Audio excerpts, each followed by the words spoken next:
কি বলবো গো, এই বয়সেও আমাকে রেঁধে বেড়ে খেতে হয়।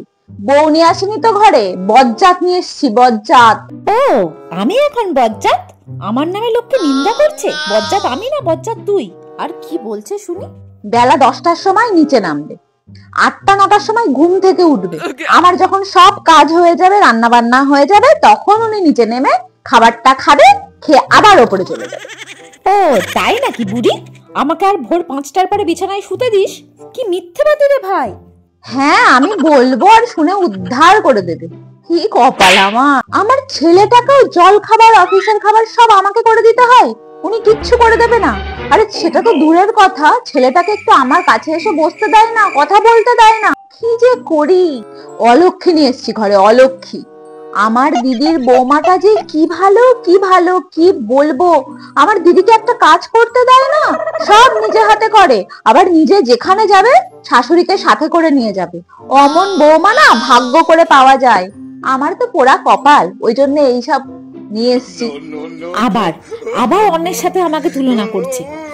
কি অসভ্য শাশুড়ি মায়ের! আর তোর ছেলেকে তো আমার সাথে শুতে দিতেও তোর কষ্ট হয়। আমি তোকে কথা বলতে দিই না?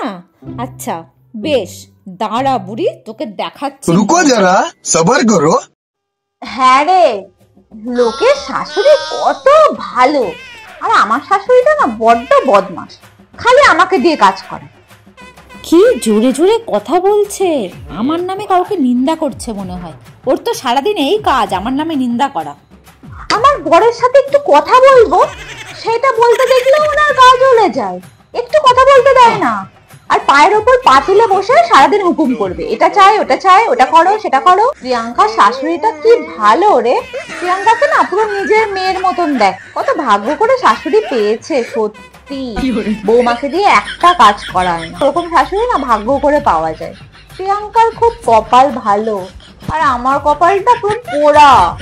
হ্যাঁ রে, শাশুড়ি যাত্রাই যেন সব উঁচুতে। তবে রে, আমার নামে এইসব বলছে, তুলনা করছে আরেকজনের সাথে। আজ বাবু আসুক, দেখাচ্ছি মজা।